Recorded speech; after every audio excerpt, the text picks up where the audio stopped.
नमस्कार, मैं हूं आपके साथ शिखा चौहान। भारत ने पाकिस्तान के लिए बंद किया अपना एयर स्पेस। रोजाना करीबन 2 से $2.5 लाख का होगा नुकसान। जंगी जहाज अलर्ट पर। अरब सागर में एंटी शिप और एंटी एयरक्राफ्ट की फायरिंग प्रैक्टिस भी शुरू।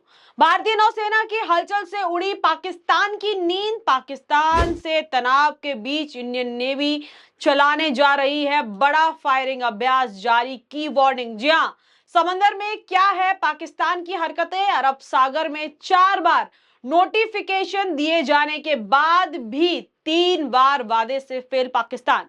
भारत पाकिस्तान पोस्टल सर्विस यानी कि डाक सर्विस, डाक जो होता है डाक सर्विस बंद करने पर भी विचार कर रहा है केंद्र। बता दें कि भारत अब फुल ऑन एक्शन मोड में भारतीय नौसेना जो है आती दिख रही है। भारतीय नौसेना ने गुजरात तट के पास ही मिसाइल परीक्षण के लिए 3 ग्रीन नोटिफिकेशन जारी किए हैं हाल ही में। और देखिए, इस जगह से जहां से भारतीय नौसेना ने ग्रीन नोटिफिकेशन दिया है, वहां से अगर हम बात करें तो महज 85 मील की समुद्री दूरी पर पाकिस्तान अरब सागर में नौसैनिक अभ्यास कर रहा है। बता दें कि भारत की संभावित सैन्य कार्रवाई को लेकर वह अलर्ट मोड में है और लगातार मिसाइल परीक्षण करने का दावा कर रहा है। लेकिन रक्षा सूत्रों का कहना है कि पाकिस्तान ने पिछले एक हफ्ते में करीबन 4 बार मिसाइल परीक्षण के नोटिफिकेशन जो है जारी किए गए पाकिस्तान की तरफ से,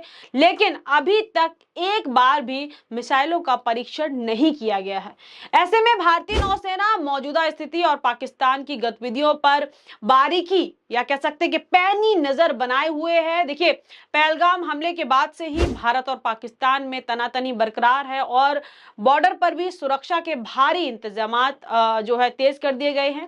पहलगाम अटैक के बाद कह सकते हैं कि जब पहलगाम अटैक हुआ उसके बाद जम्मू कश्मीर में सुरक्षा जो है बेहद सख्त कर दी गई है। सुरक्षा में काफी सख्ती बरती गई है। चप्पे चप्पे पर अगर हम बात करें तो सुरक्षा बलों की तैनाती की गई है।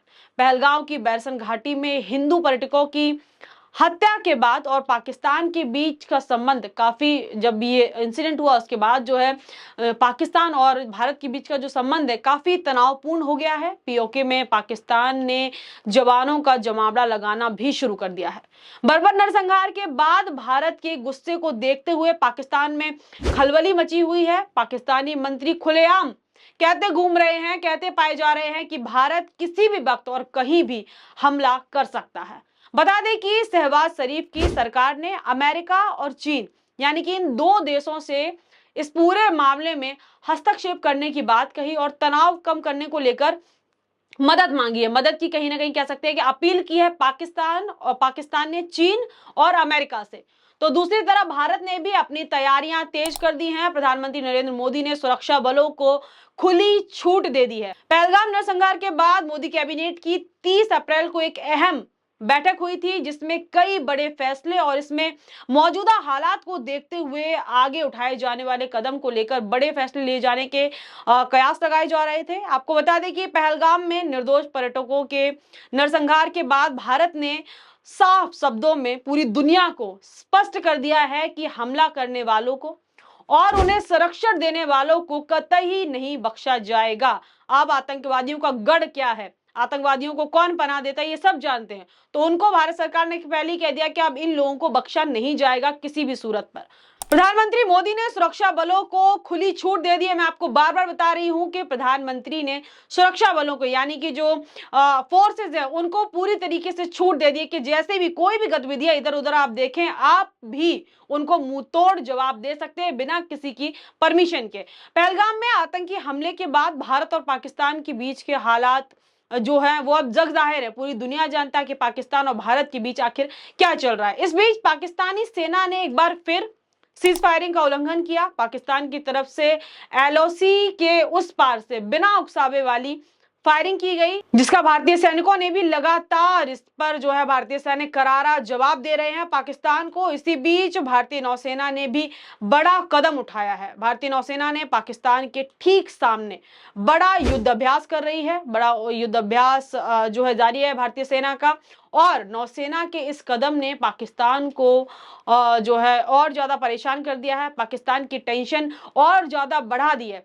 इस पूरे वाकये से पाकिस्तान को कहीं ना कहीं सन 1971 की याद दिला दी है। आपको बता दें कि ईयर 1971 यानी कि 1971 वाला डर पाकिस्तान को एक बार फिर सता रहा है। दरअसल पाकिस्तान के ठीक सामने भारतीय नौसेना के अभ्यास ने पड़ोसी देश की सरकार को एक बार बुरी तरीके से फिर से डरा दिया है। पाकिस्तान को डर सता रहा है कि भारतीय नौसेना साल 1971 की तरह उसे पूरी तरीके से तबाह ना कर दे। बता दें कि 1971 में भारत और पाकिस्तान युद्ध के दौरान भारतीय नौसेना ने पाकिस्तान के खिलाफ ऑपरेशन ट्राइडेंट चलाया था। नौसेना ने इस ऑपरेशन में पाकिस्तान के कराची बंदरगाह को पूरी तरीके से ध्वस्त कर दिया था, पूरी तरीके से तबाह कर दिया था और कई पाकिस्तानी जहाजों को तो भारतीय नौसेना ने डुबोने का काम किया था। वहीं दूसरी ओर अगर हम बात करें सभी पार्टियों की, सारे विपक्ष की बात करें, तो इस वक्त पूरा विपक्ष, चाहे कांग्रेस की बात करें,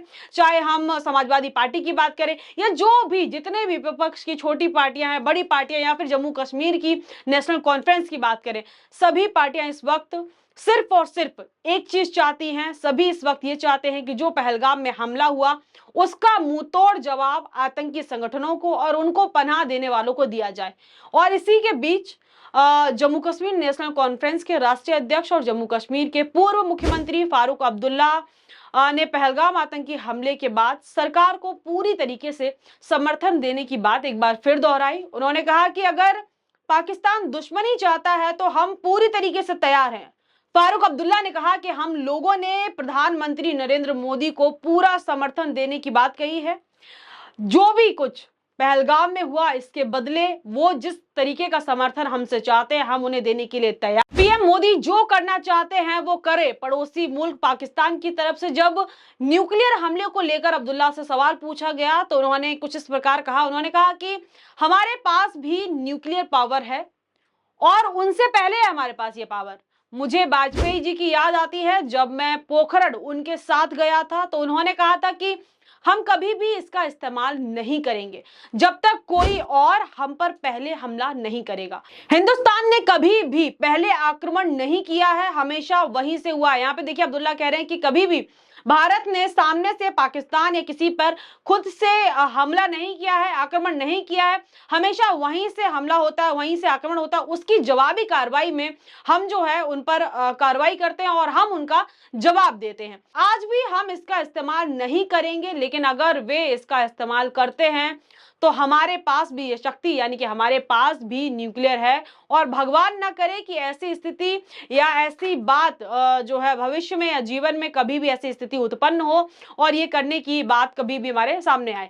तो देखिए अब इस मुद्दे को लेकर चाहे कांग्रेस हो, चाहे जम्मू कश्मीर की नेशनल कॉन्फ्रेंस हो, चाहे कोई भी पार्टियां हो, देखिए सारी पार्टियां, सिर्फ सारे भारतीय नागरिक, सारे भारतीय, सारी पार्टियां सब यही चाहते हैं कि जो पहलगाम में हुआ उसको लेकर आतंकियों को और जो इसके पीछे हैं, उनके जो हुक्मरान हैं, उनके जो आका हैं, उनको कड़ी से कड़ी जो है सजा दी जाए। और अभी इस वक्त जो है कांग्रेस ने भी एक कह सकते हैं चेतावनी अपने कोई भी कार्यकर्ता, जो भी कांग्रेस से जुड़ा है, कांग्रेस का कार्यकर्ता है, नेता है, राजनेता है, सबको एक चेतावनी कह सकते हैं या फिर सबको इतना क्या कहा है कि कोई भी व्यक्ति जो है, कोई भी नेता, कोई भी कार्यकर्ता पार्टी गाइडलाइन से हटकर कोई भी स्टेटमेंट ना दे।